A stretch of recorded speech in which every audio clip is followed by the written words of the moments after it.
जो सत्य को पकड़े हुए हैं, परमात्मा को पकड़े हुए हैं, और उनके जीवन में अगर ऐसा कष्ट आ रहा है, तो हम लोग के जीवन में अगर कष्ट आ रहा है या आता है, उसमें कौन आश्चर्य है, आना ही चाहिए।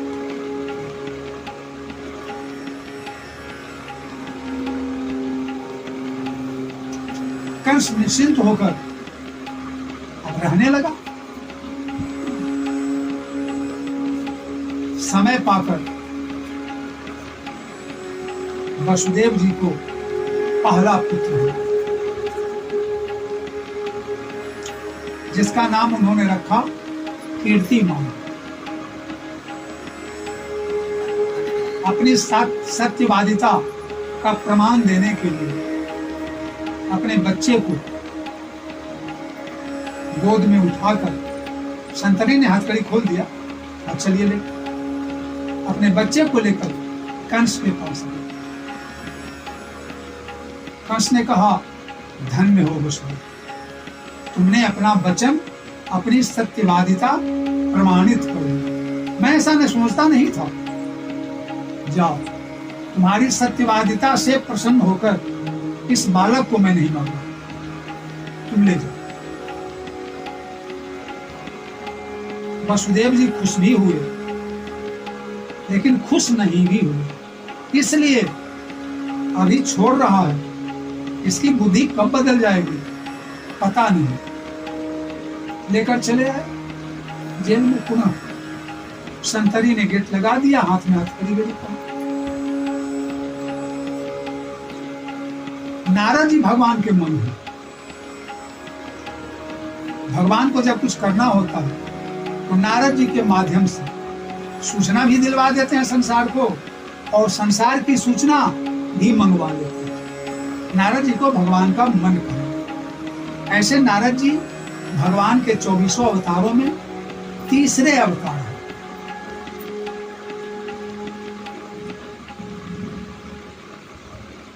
नारद जी कंस के पास आ गए।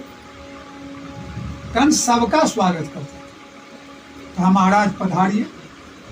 चरण पखाड़ा, आदर किया, आसन दिया। कहा, महाराज पधारने का कारण?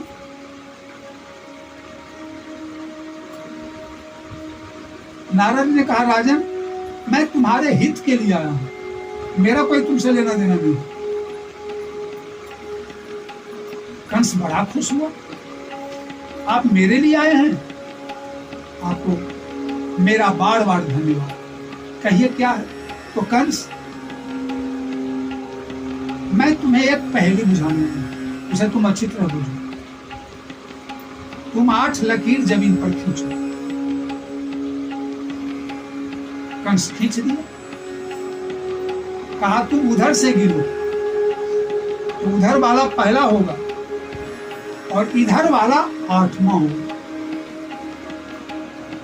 इधर से अगर गिनती करते हो तो पहला वाला 8 पहला होगा और अंतिम वाला 8वां होगा।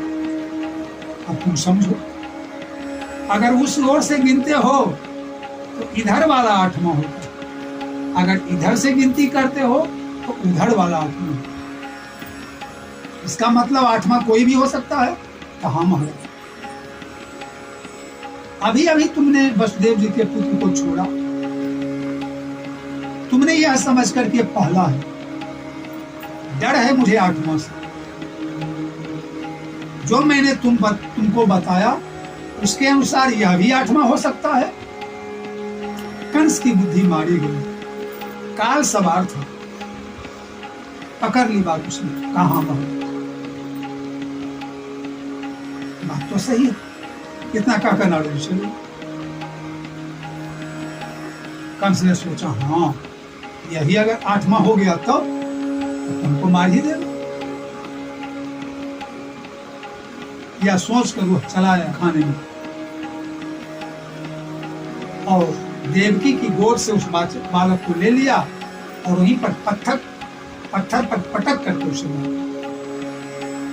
देवकी ताकती रह गई, रोती रह गई। देखो कैसा समय है, देवकी के गर्भ से भगवान आने वाले हैं, देवकी भगवान की मां बनने वाली है, वसुदेव जी भगवान के पिता बनने वाली है, और उसके सामने उसके प्रथम पुत्र का वध किया जा रहा है, और देखती रह गई, कोई इच्छा नहीं।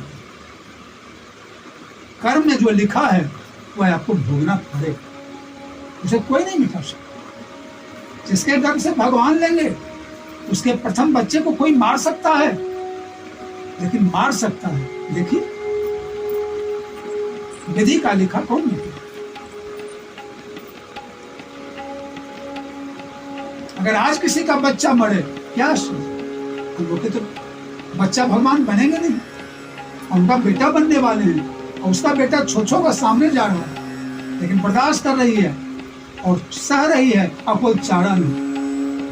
द्रौपदी के सामने 5 बार बेटा चला गया, उसने बर्दाश्त किया।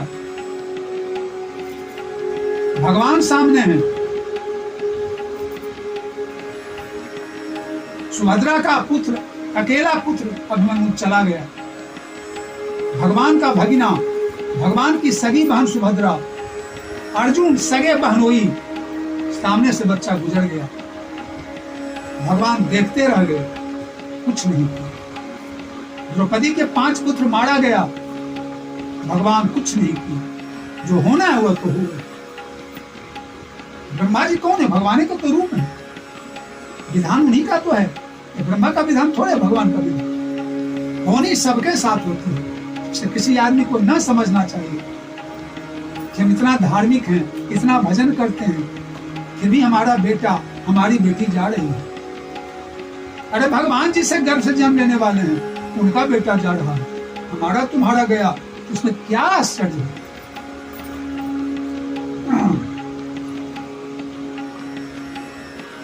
दूसरा गर्भ रहा। अब कंस सोचा कि मैं चूकूंगा नहीं। दूसरा, तीसरा, चौथा, 5वां, 6वां, सबों को उसने मार दिया, उसी तरह जैसे प्रथम को मारा। एक छोवो जा करके सूतल लोक में राजा बलि के यहाँ दैत्य कुल में जन्म लिया, और वहां से ला करके भगवान देवकी को देंगे। आगे कथा आएगी 10वें स्कंद में, अंत में। दैत्य कुल में जाकर के राजा बलि के यहाँ एक छोगो पुत्र गए हैं, वहीं से भगवान। अब बारी आई 7वें गर्भ की। भगवान राम पूर्व जन्म में बड़े हैं त्रेता में, लक्ष्मण जी छोटे हैं। अवर भगवान ने सोचा, लक्ष्मण तुम बड़ा बनो, तुमने बड़ी मेरी सेवा की है, इस जन्म में मैं तुम्हारी सेवा करना चाहता हूं। तुमने मेरा बड़ा कहना माना है, इस जन्म में मैं तुम्हारा कहना माना चाहता हूं। अगर तुम पहले गर्भ में जाओ, माता देती, तुम बड़ा बनो, मैं 8वें गर्भ में हूं।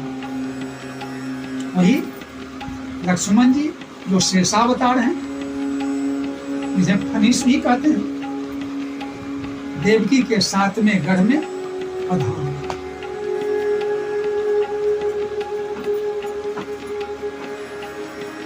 कंस देखा कि 7वां गर्भ देवकी को रहा, लेकिन डर कोई इससे है नहीं, इसलिए उतना ध्यान 7वें गर्भ पर कंस का नहीं है। जब बालक होने का समय आया, भगवान ने योग माया को बुलाया। योग माया ने कहा, प्रभु क्या आदेश है? मेरा आदेश यही है कि हमारे बड़े भैया जो शेषनाग हैं,